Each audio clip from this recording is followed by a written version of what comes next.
Mother Teresa and institute of computer education में आपका स्वागत है। इस सेक्शन में हम माइक्रोसॉफ्ट पेंट के फाइल टैब की जानकारी लेंगे। फाइल टैब पे यदि आप क्लिक करें, आपके सामने एक ड्रॉप डाउन मेन्यू खुल जाता है। मेन्यू में काफ़ी सारे ऑप्शंस हैं, जैसे कि पहले 4 ऑप्शन का प्रयोग करके आप फाइलों को सेव कर सकते हैं, नया फाइल बना सकते हैं, ओपन कर सकते हैं। जैसे न्यू कमांड से आप नई फाइल बना सकते हैं, ओपन से पुरानी कोई पेंट की फाइल सेव की हुई है उसको खोल सकते हैं, और इसी तरह से सेव और सेव एज का प्रयोग आप फाइल को सेव करने के लिए कर सकते हैं। अगला सेक्शन प्रिंटिंग और ईमेल सेंडिंग से रिलेटेड है, जिसमें आप प्रिंटिंग और ईमेल सेंड की सेटिंग कर सकते हैं। इसके अतिरिक्त डेस्कटॉप की बैकग्राउंड लगाने का ऑप्शन भी पेंट में अवेलेबल है, और कुछ प्रॉपर्टीज़ की जानकारी और पेंट के बारे में भी जानकारी नीचे अबाउट पेंट में अवेलेबल है।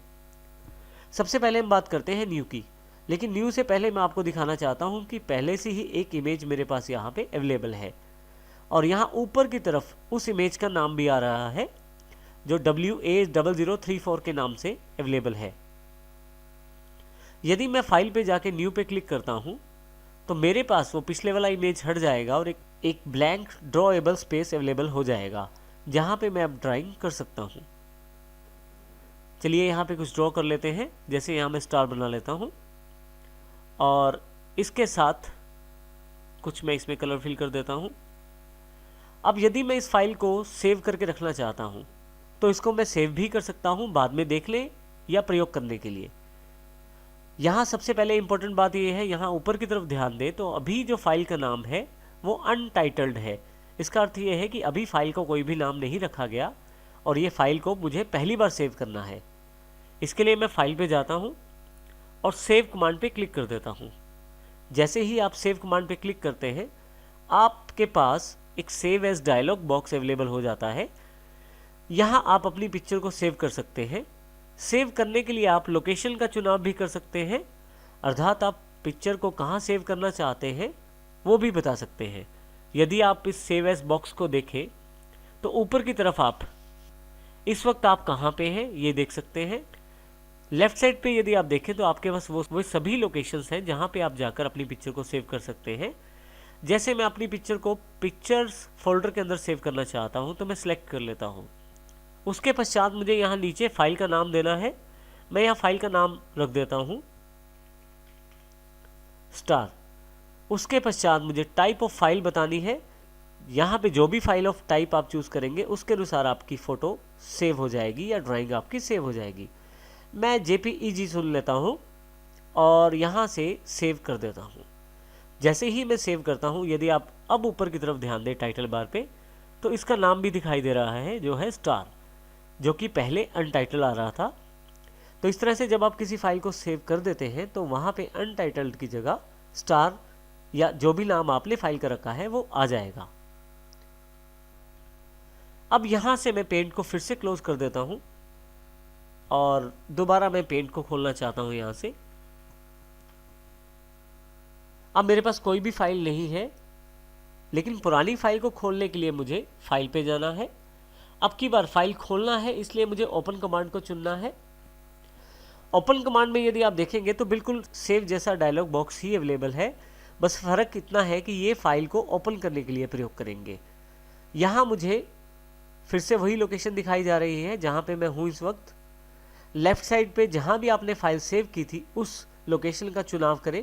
तो पिक्चर्स लोकेशन को मैं सिलेक्ट कर लेता हूँ। राइट हैंड साइड पे उसका सारा कंटेंट दिखाई देगा जो भी पिक्चर्स फोल्डर के अंतर्गत है। यहाँ मुझे ध्यान है कि मेरी जो इमेज थी उसका नाम स्टार है, तो मैं सिलेक्ट करके इसे ओपन कर देता हूँ। आपके पास वही इमेज फिर से ओपन हो जाएगी जो मैंने पहले सेव की थी। अब फिर से देखेंगे, यहाँ पे फिर से जानकारी ऊपर की तरफ अवेलेबल है कि आपकी जो पिक्चर है वो स्टार के नाम से पेंट की फाइल है। अब यदि मुझे इसी फाइल की एक और कॉपी सेव करनी है तो उसके लिए मैं फाइल पे दोबारा जाऊंगा, सेव एज पे क्लिक करूंगा। सेव एज से मैं एक डुप्लीकेट कॉपी सेव कर सकता हूं इसी फाइल की। जैसे स्टार के नाम से मेरे पास पहले से फाइल है, तो यहाँ मैं स्टार 2 के नाम से एक फाइल सेव कर देता हूं। यहाँ ऊपर की तरफ देखिए स्टार 2 आ गया है। फिर से एक और फाइल सेव एज करना चाहता हूं तो फिर से सेव एज। अब यदि यहाँ ध्यान दें आप, प्रीव्यू में आपके पास 2 फाइलें हैं, पहली स्टार और दूसरी स्टार 2। इसी तरह से मैं यहाँ पे कुछ और नाम भी दे सकता हूँ। इस एग्जाम्पल को और अच्छी तरह से समझने के लिए मैं कुछ इसमें चेंज कर देता हूँ पिक्चर में। जैसे यहाँ पे मैंने एक रेक्टेंगुलर बॉक्स ऐड कर दिया है और एक कलर फिल कर दिया है। अब फाइल पे सेव एज पे दोबारा। अब यदि यहाँ पे मैं फाइल का नाम चेंज करता हूँ star3, तो एक और कॉपी सेव हो जाएगी। यदि फिर से ओपन करके देखें तो मेरे पास अब 3 पिक्चर्स हैं, पहली स्टार, दूसरी उसकी कॉपी star2, तीसरी फाइल में थोड़ा सा बदलाव है star3। तो इस तरह से आप अपनी फाइलों के वर्जन बना सकते हैं ताकि पिछली जानकारी भी आपके पास बनी रहे और नई फाइलें भी आप उससे क्रिएट करते चले जाएं। तो सेव एज से आप जितनी चाहे उतनी कॉपीज बना सकते हैं। बिल्कुल नीचे की तरफ इसके पश्चात हमारे पास प्रिंटिंग से रिलेटेड ऑप्शंस अवेलेबल हैं। यदि यहाँ मैं प्रिंट के बिल्कुल लास्ट वाले एरो वाले बटन पे क्लिक करूँ तो एक मेन्यू और खुल जाता है छोटा सा, जिसमें सब 3 कमांड्स दी गई है, प्रिंट, पेज सेटअप और प्रिंट प्रीव्यू। यदि मैं प्रिंट पे क्लिक करूं तो प्रिंटिंग से रिलेटेड सारी कमांड्स मेरे पास अवेलेबल हैं। जैसे कि मैं ऊपर से प्रिंटर का चुनाव कर सकता हूं, पेज रेंज सेट कर सकता हूं, मैं नंबर ऑफ कॉपीज तय कर सकता हूं यहां से, और प्रिंट कमांड भी दे सकता हूं। इस कंप्यूटर में मेरे पास प्रिंटर इंस्टॉल नहीं है तो इसलिए यहाँ पे प्रिंटर की जानकारी नहीं दी गई, परंतु यदि आपके कंप्यूटर में प्रिंटर इंस्टॉल है तो उसके नाम को क्लिक कर दीजिए और अपनी प्रिंटिंग सेटिंग्स कीजिए और प्रिंट निकाल लीजिए। अभी मैं इसे कैंसिल कर देता हूं। फिर से प्रिंट में आपके पास पेज सेटअप की कमांड भी अवेलेबल है। पेज सेटअप में आप पेपर का साइज सेट कर सकते हैं, जैसे कि A4 साइज। नॉर्मल फोटोस्टेट का जो पेपर होता है वो A4 साइज का होता है। इस तरह से थोड़ा सा बड़ा उससे पेपर एक लीगल साइज होता है। A3 पेपर A4 से बड़ा होता है, वो आप ले सकते हैं, और A5 पेपर आप जो A4 से छोटा होता है वो भी ले सकते हैं।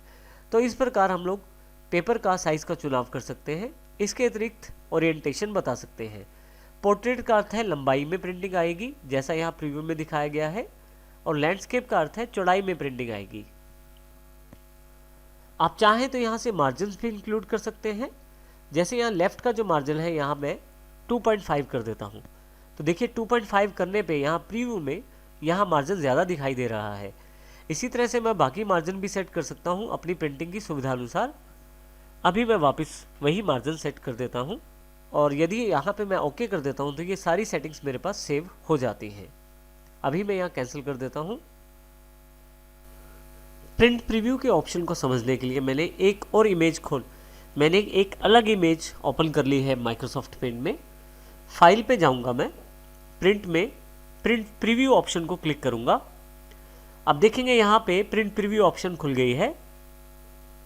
इसमें यदि लेफ्ट साइड सबसे पहले देखें तो हमारे पास प्रिंट प्रीव्यू के रूप में एक अलग टैब अवेलेबल हो गई है। इस प्रिंट प्रीव्यू टैब में सबसे लेफ्ट साइड की तरफ प्रिंट ऑप्शन अवेलेबल है। यदि मैं प्रिंट पे क्लिक करूं तो वही बॉक्स अवेलेबल हो जाएगा जो हमने थोड़ी देर पहले प्रिंट सेटिंग्स में देखा है। मैं इसको भी कैंसिल कर देता हूं। फिर से फाइल, प्रिंट प्रीव्यू। मेरे पास अगला जो बॉक्स है पेज सेटअप, जिसकी जानकारी हमने अभी थोड़ी देर पहले ली है, परंतु यहाँ से कुछ ऑप्शन मैं और भी सिलेक्ट कर सकता हूँ। यदि आप ध्यान से देखें तो मेरे पास ये जो इमेज है ये 2 पेजों में दिखाई जा रही है।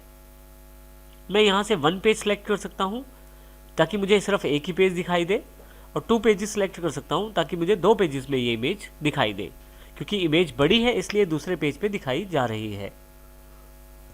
अब मैं यहाँ पेज सेटअप को क्लिक करता हूँ। यहाँ से मैं पोर्ट्रेट या लैंडस्केप जिस प्रकार से चाहूँ प्रिंटिंग की सेटिंग कर सकता हूँ।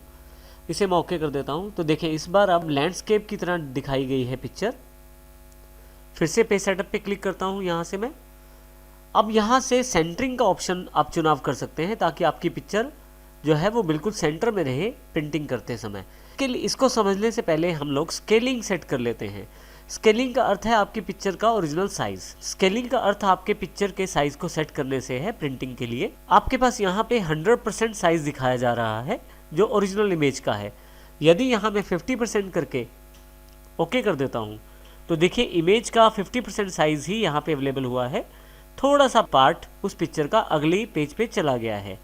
मैं पेज सेटअप पर जाकर इसे थोड़ा सा और छोटा कर देता हूँ, जैसे 40%।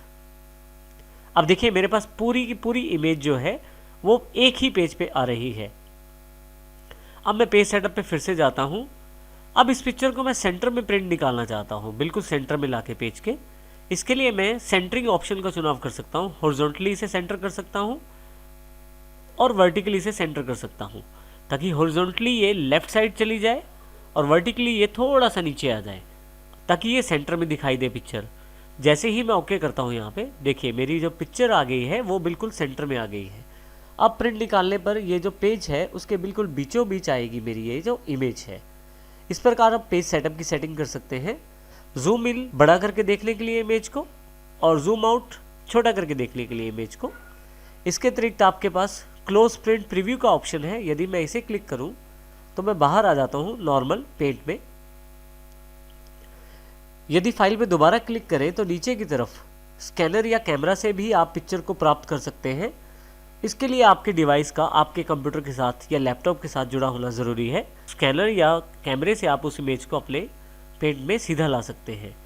इसी तरह से आप ईमेल भी सेंड कर सकते हैं इस इमेज को, परंतु इसके लिए आपके पास माइक्रोसॉफ्ट विंडोज़ में आउटलुक की सेटिंग्स होना ज़रूरी है। नीचे वाला option set as desktop background बड़ा इंपॉर्टेंट है। मैं इससे अपने कंप्यूटर के डेस्कटॉप के बैकग्राउंड की सेटिंग कर सकता हूँ 3 तरह से, फिल, टाइल और सेंटर। सबसे पहले मैं आपको दिखाना चाहता हूँ कि इस वक्त मेरे पास विंडोज़ की स्क्रीन जैसा एक बैकग्राउंड अवेलेबल है डेस्कटॉप पर। फिर से पेंट पे वापस जाता हूँ मैं, फाइल पे, सेट डेस्कटॉप बैकग्राउंड पे फिल पे क्लिक कर देता हूँ।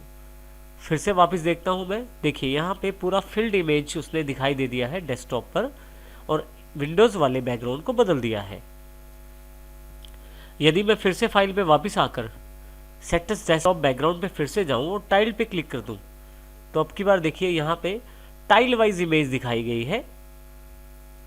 और एक और ऑप्शन हमारे पास अवेलेबल है, वो है सेंटर। सेंटर पे क्लिक करते ही जो पिक्चर है मेरे पास वो बिल्कुल सेंटर में करने की कोशिश की गई है इस इमेज को। इस प्रकार आप डेस्कटॉप का बैकग्राउंड सेट कर सकते हैं। इसके अतिरिक्त आप प्रॉपर्टीज भी चेक कर सकते हैं इमेज की, जैसे कि ये इमेज लास्ट टाइम कब सेव की गई, किस समय सेव की गई, हार्ड डिस्क पे इस इमेज का साइज क्या है, रेजोल्यूशन क्या है। आप चाहें तो जो आपके पास रूलर दिखाई दे रहा है उसकी यूनिट भी आप चेंज करके चेक कर सकते हैं। उसके लिए यूनिट यहाँ बदलना है और आप उन यूनिट्स को यहाँ भी नीचे देख सकते हैं। आप अपनी इमेज को ब्लैक एंड वाइट भी देख सकते हैं। इसके लिए ब्लैक एंड वाइट पे क्लिक करें और ओके कर दें। आपकी इमेज यदि उस रेजोल्यूशन को सपोर्ट करती होगी तो आपकी इमेज बैकग्राउंड में ब्लैक एंड वाइट में कन्वर्ट हो जाएगी, परंतु ये इमेज सेव नहीं करती, इसलिए उसको उसने सेव नहीं किया। इसी तरह से नीचे पेंट के बारे में जानकारी है, जिसमें विंडोज 10 के द्वारा जो माइक्रोसॉफ्ट पेंट ऐप दिया गया है उससे रिलेटेड इन्फॉर्मेशन आपके पास यहाँ पे अवेलेबल है। मैं इसे ओके कर देता हूँ और एग्जिट जो पेंट की सबसे लास्ट कमांड है, यदि मैं इसे क्लिक करूँ तो मैं पेंट से बाहर आ जाऊँगा। इस प्रकार हम फाइल टैब की जानकारी प्राप्त करते हैं।